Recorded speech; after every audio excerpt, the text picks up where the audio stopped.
श्री कृष्णा 5वां अध्याय माघ मातम। दत्तात्रेय जी की सेवा में एक बार महिष्मती नगरी का राजा शस्त्र अर्जुन उपस्थित हुआ। उसने भगवान दत्तात्रेय जी को दंडवत प्रणाम करने के बाद विनयपूर्वक कहा, हे प्रभु, आप समस्त योगियों में श्रेष्ठ हैं। आप साक्षात परमात्मा स्वरूप है। आपने कृपा करके सभी धर्मों की मुझे जानकारी दी। आज आप मुझे माघ मास स्नान फल की जानकारी देने की कृपा करें। महिष्मती के धर्मपरायण राजा शस्त्र अर्जुन की यह प्रार्थना सुनकर दत्तात्रेय जी बोले, हे नृपश्रेष्ठ, आपसे पहले यह प्रश्न देवर्षि नारद जी ने ब्रह्मा जी से किया था। इस प्रश्न के उत्तर में ब्रह्मा जी ने नारद जी से जो कुछ कहा वह मैं तुम्हें बता रहा हूँ। ब्रह्मा जी ने कहा, हे नारद, मासों में सर्वश्रेष्ठ माघ मास में भक्ति भाव और श्रद्धा सहित दान तथा पूजन करते हुए जो माघ स्नान नहीं करता उसका जीवन व्यर्थ है।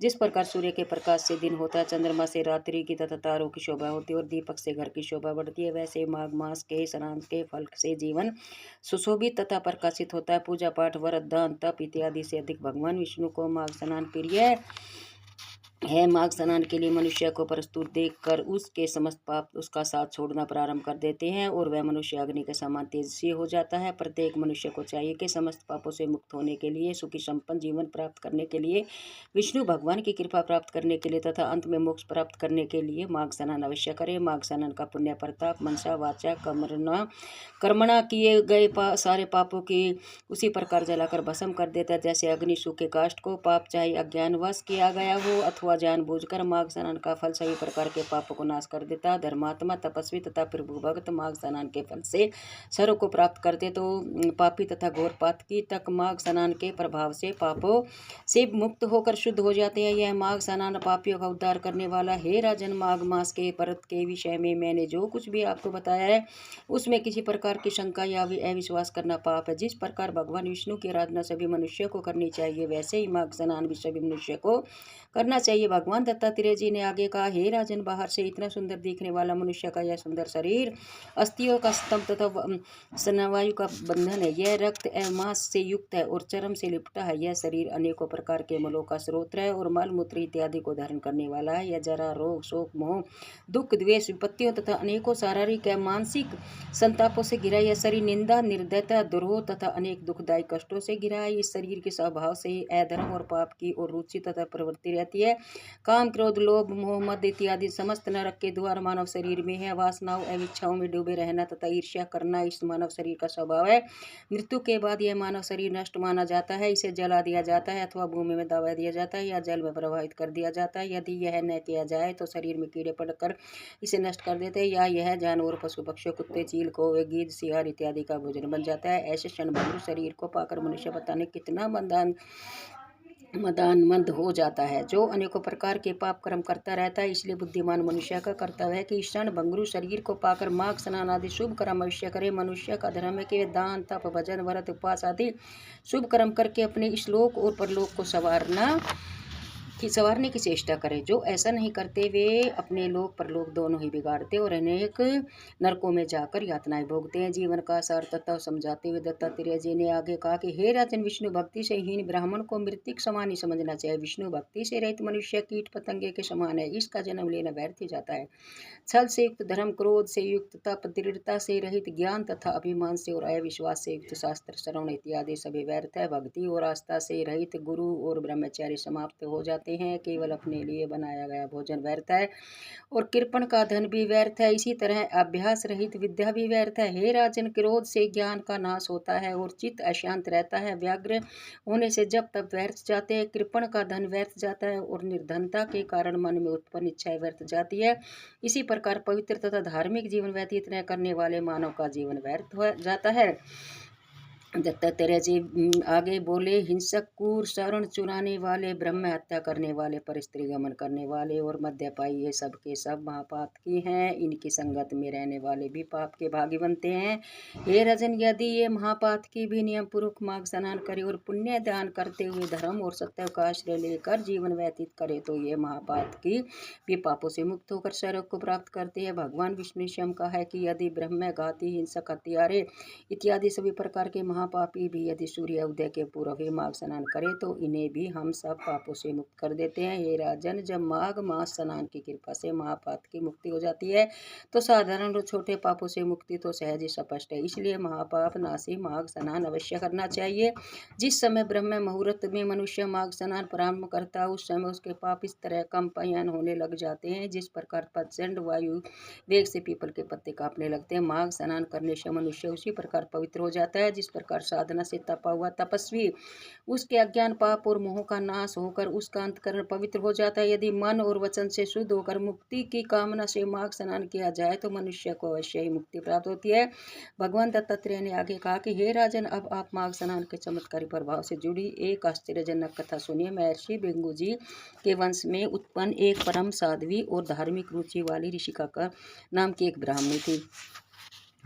दुर्भाग्यवश ऋषिका का ब्राह्मणी अपने बाल्यकाल में ही विधवा हो गई थी। उसने बाल वैद्य के दुख से दुखी होकर घोर तपस्या की।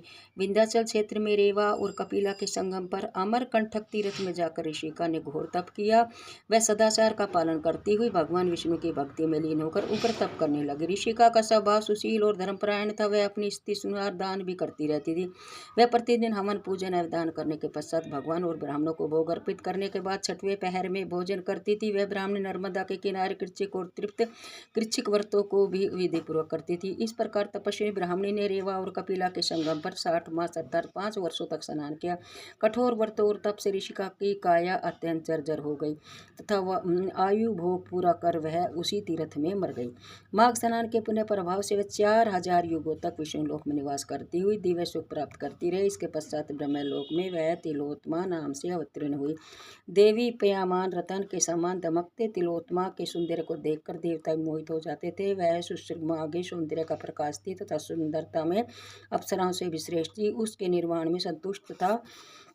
सुंदरता के प्रभावित ब्रह्मा जी ने एक दिन उससे कहा कि हे पुत्री, दैत्यों का विनाश करने के लिए तुम शीघ्र ही यहाँ से प्रस्थान हो। संसार को अपने अत्याचार से घोर दुखी करने वाले मन सुंद और सुगंध नामक महाबली दुष्ट दैत्यों का नाश करके संसार से अहिंसा, भय, ईश्वर भक्ति तथा धर्म की स्थापना करो। ब्रह्मा जी से प्रेरणा पाकर देवी तिलोत्मा हाथ में वीणा धारण कर आकाश मार्ग में पृथ्वी पर आई और उस स्थान पर गई जहाँ सुंद और उपसुंद नामक दुष्ट और अत्याचारी देव शत्रु दैत्य उपस्थित है। वहां आकर उस देवी ने तिलोत्मा से रेवा के पवित्र जल में स्नान करके दिव्य भड़कीली सुंदर लाल रंग के वस्त्रों का धारण किया। इसके पश्चात तिलोत्मा ने वीणा बजाना प्रारंभ किया और इसके साथ ही उसे नुपुर और गतिवान होकर मधुर शब्द करने लगे। उसके कंठ में सुंदर श्वेत मोतियों की माला तथा कानों में कुंडल थे और जूड़े में चमेली के सुंदर सुगंधित पुष्प शोभायमान थे। देवी तिलोत्मा अशोक वृक्ष के नीचे बैठकर वीणा बजाने लगी और साथ ही उन्होंने मधुर स्वर में गायन भी प्रारंभ कर दिया। सौंदर्य और संगीत के देवी तिलोत्मा और अशोक वन में गायन वादन करते देखकर सुगंध भूषण ने सैनिकों आश्चर्यचकित रह गए। वे कुछ समय तक सुगंध के उसे देखते रहे और फिर अपने अपने स्वामी दैत्यराज को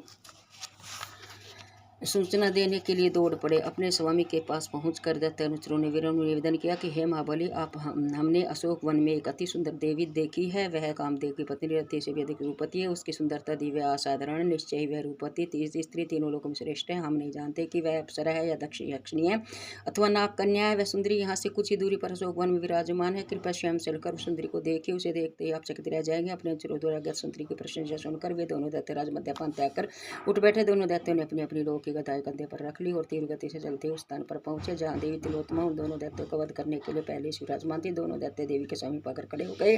उस समय मद्यपान के प्रभाव से दोनों ही दैत्य उन्मत्त हो रहे थे। उन्होंने देवी तिलोत्मा से कहा, हे सुंदरी, तुम सुंदरतम अद्वितीय हो स्त्री रतन हो। हम दोनों भाई बल और शक्ति से तजे हैं। हम चाहें तो हम दोनों चाहो अपना पति स्वीकार कर लो।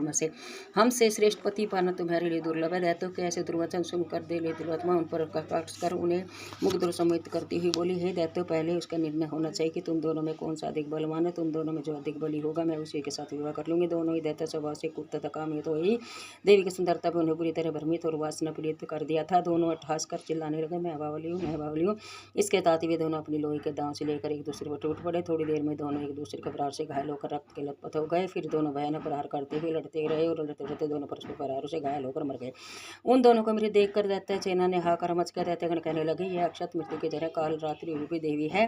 क्षण भर में यह क्या हो गया, अब देवी का सामना कौन करेगा। इस प्रकार कहते समय दैत्य पाताल लोक को चले गए। दैत्यों के पलायन के पश्चात देवी तिलोत्तमा दसों दिशा प्रकाशित करते हुए आकाश मार्ग में ब्रह्मलोक में लौट गई और वहां जाकर ब्रह्मा जी के सामने उपस्थित हो गए। ब्रह्मा जी ने देवी तिलोत्तमा को अपने सम्मुख पाया। देखकर आनंद से पुलकित होकर कहा, देवी आपके इस अलौकिक कार्य के अत्यंत प्रसन्न हूं। मैं प्रसन्न होकर आपको सूर्य के रथ में स्थान देता हूँ। जब तक सूर्य देव रहेंगे तब तक अपने को दिव्यानंद के भोग करते हुए सूर्य देव के साथ रहेगी। यह कथा सुनाने के पश्चात जब तक ने आगे कहा, राजेंद्र सहस्त्र बाहु माघ स्नान के अपने प्रताप से पूर्व जन्म की है ब्राह्मणी ऋषि का अभी भी अप्सराओं में श्रेष्ठ बनकर सूर्यलोक में माघ स्नान का फल भोग रही है। अतः इस परम गति चाहने वाले को माघ स्नान अवश्य करना चाहिए। इसके करने से बाद मनुष्य के लिए कोई भी धार्मिक पुरुषार्थ शेष नहीं रहता है। दक्षिणी दिशा के सहित किए गए माघ स्नान के समता यज्ञ भी नहीं कर सकते। तीर्थ स्थल पर किए गए माघ स्नान की समता कोई नहीं अन्य पुण्य कार्य नहीं कर सकता। तीर्थ पर किए माघ स्नान के महापाप नष्ट हो तथा मनुष्य को मोक्ष प्राप्त होती है। अतः जो मनुष्य श्रद्धा तथा भक्ति के युक्त होकर माघ स्नान करेंगे वे समस्त सुखों को प्राप्त करते हैं। सड़क के दिए दुख सुख होंगे। जो मनुष्य इस अध्याय